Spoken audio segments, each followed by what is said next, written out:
Lena had already stared death in the face and won.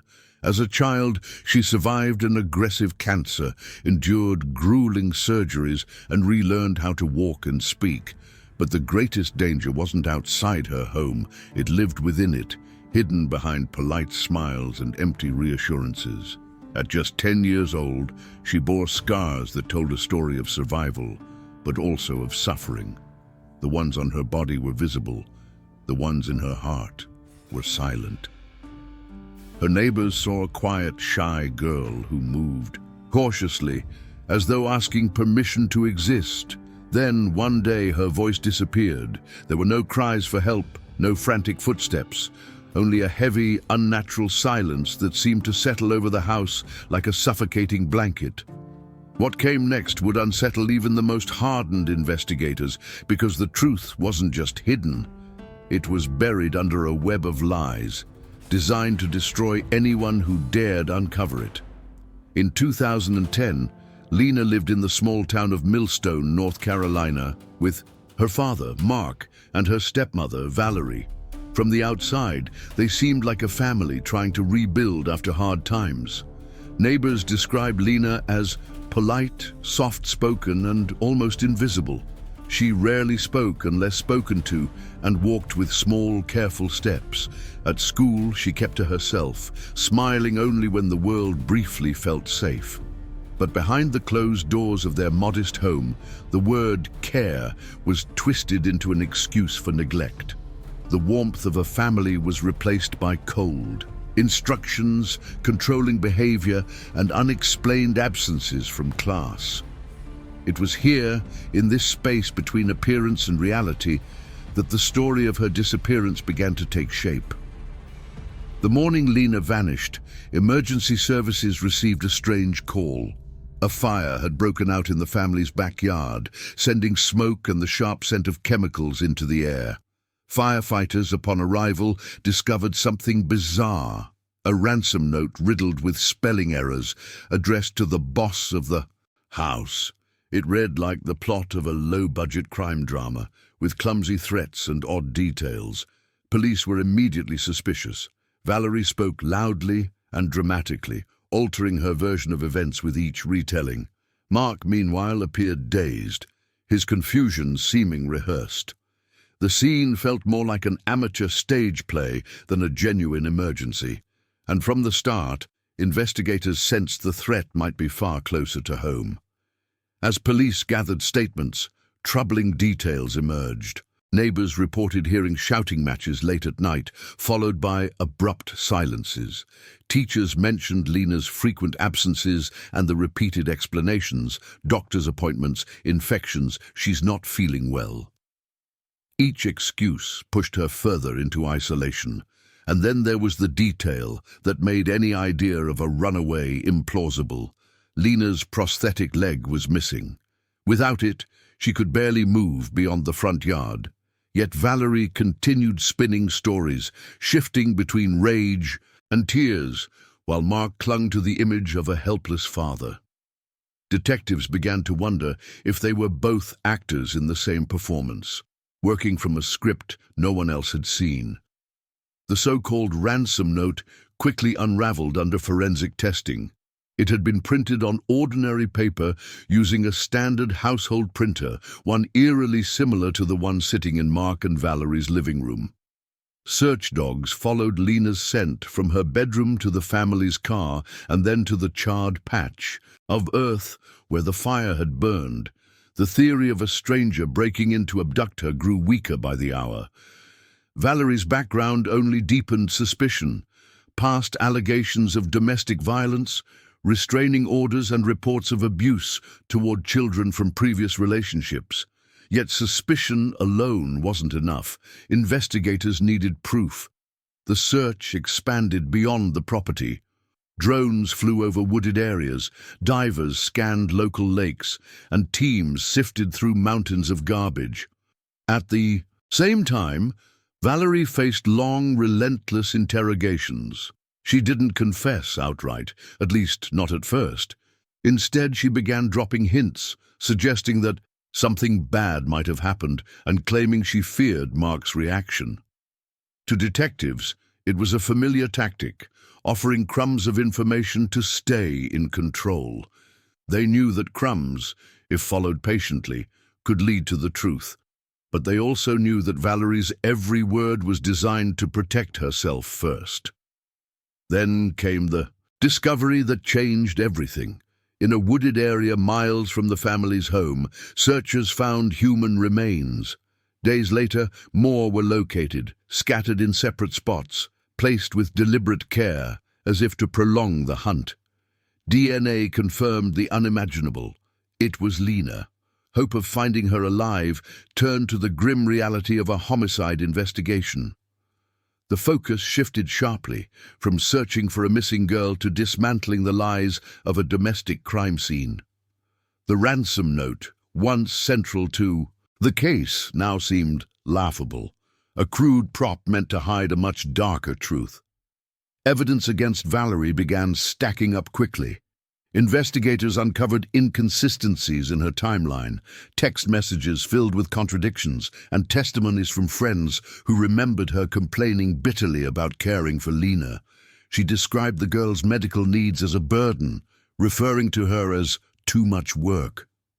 Meanwhile, Mark lingered in a shadowy space between victim and accomplice. Some believed he was manipulated into silence. Others thought he willfully ignored the abuse to avoid conflict. The public wanted answers, but the detectives were focused on something more critical, building a case that would survive the courtroom, no matter how tangled the lies became. In exchange for potential sentencing leniency, Valerie began leading police to possible sites where evidence might be found. She walked them through narrow forest paths, along creeks, and into remote clearings. At each stop, she spoke vaguely. Something might be here, or I think this was the spot. Every maybe turned into a yes once shovels hit the dirt. Her selective memory painted a picture of calculated disposal, with fire and stage drama serving as diversions. The deeper the police dug, literally and figuratively, the more it became clear this was no crime of passion, but a coordinated cover-up.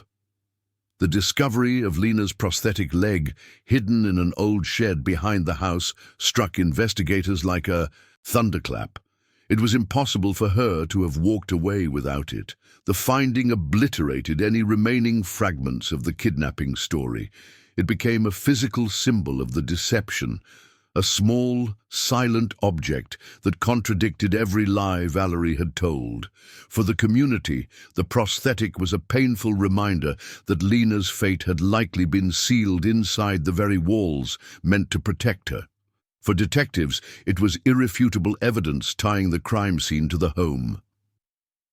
The trial began in a courthouse packed with journalists, neighbors, and onlookers. Valerie entered in shackles, her face stiff, eyes darting between reporters' cameras. Mark looked uneasy, keeping his gaze low, avoiding the crowd's burning stares. Prosecutors laid out the forensic evidence, the text messages, and witness accounts describing patterns of neglect and escalating abuse. The defense tried to shift the narrative toward financial hardship and emotional strain. But as each piece of physical evidence was presented, the picture became harder to deny. This was not misfortune, but deliberate harm. Witnesses painted a chilling portrait of life inside the house. Friends of Valerie recalled her saying she couldn't handle Lena's care any longer. Others described sudden, violent outbursts and punishments far beyond reason, locking Lena in her room for hours, withholding meals over minor disobedience. Prosecutors used these stories to dismantle any suggestion of an accident, arguing that Lena had been trapped in a constant state of fear. Combined with medical reports and school records, the testimony revealed a long, steady climb toward an inevitable tragedy. Digital forensics delivered another devastating blow to Valerie's defense. Phone records showed her moving near the wooded areas where Lena's remains were later found, at times when she claimed to be elsewhere. Surveillance footage from nearby stores confirmed her car's presence in those zones. The data eliminated the possibility of Coincidence, proving she had actively traveled to dispose of evidence. For the jury, it was a clear connection between Valerie and the final resting places of Lena's body, a connection she could no longer talk her way out of. The public's opinion split sharply. Some believed Mark was another victim, controlled and manipulated by Valerie's lies. Others argued he was just as guilty, his silence serving as a shield for her cruelty. Talk shows, online forums, and newspaper editorials debated his role endlessly. Meanwhile, the case became a rallying point for discussions on child protection failures, school accountability, and the dangers of dismissing family matters until it's too late. Lena's name began appearing on advocacy posters and in local awareness campaigns, turning her from a quiet child in Millstone into a national symbol of systemic neglect. Psychological evaluations revealed Valerie's ability to manipulate those around her. Experts described her as narcissistic, lacking empathy, and skilled at adapting her behavior depending on the audience. She could charm outsiders while exerting complete control over her home. Prosecutors argued that this talent for performance allowed her to hide abuse for years, ensuring that teachers, neighbors, and even medical professionals never saw the full truth. By the time suspicions arose, Valerie's carefully crafted facade had delayed intervention long enough for irreversible harm to be done.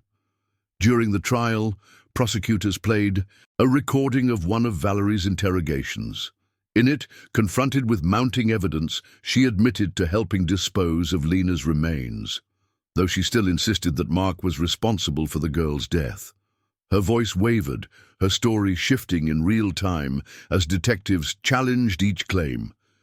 Jurors heard how she adjusted details on the spot, trying to align her lies with the facts investigators already knew. The tape became one of the most powerful tools for the prosecution, laying bare her pattern of manipulation. The verdict was delivered after weeks of testimony and evidence. Valerie was convicted of obstruction of justice and other related charges, though the exact circumstances of Lena's death remained murky. Mark, while never convicted of direct involvement, left the courthouse under a cloud of public condemnation. Outside, a small group of people gathered with candles and flowers, their breaths visible in the cold North Carolina air. They spoke Lena's name aloud, vowing it would not be forgotten, even if justice felt incomplete. In the months that followed, Millstone struggled to process the loss. Schools revised their protocols for reporting prolonged absences, especially for medically vulnerable children. Neighbors admitted to regretting their silence, some out of fear, others from the belief that it wasn't their business. Community meetings turned tense as people questioned how many other children might be suffering behind closed doors. Lena's face, once unnoticed, now stared back from murals and memorial posters, her eyes silently asking why no one stepped in sooner. Across the ocean in Australia, where Lena had been born, the news of her death sparked outrage. Just years earlier, she had been celebrated in local media for her bravery during cancer treatments. Now headlines spoke of her brutal end. Journalists flew to North Carolina to cover the trial, framing her case as a reminder that a child's vulnerability doesn't end when the cameras are gone. In both countries, Lena's story became a touchstone for conversations about child welfare, abuse prevention, and the cost of ignoring warning signs. Today, Lena's image appears in classrooms, advocacy brochures, and online campaigns against child abuse. Her smile is both tribute and warning, proof that resilience alone cannot protect a child from those who mean harm. In Millstone, the house where she once lived stands renovated, but neighbors still cross the street to avoid walking past it. For those who knew her, and for many who didn't, her story remains an open wound and a call to action. It is a reminder that sometimes the greatest danger lives within the walls we trust most.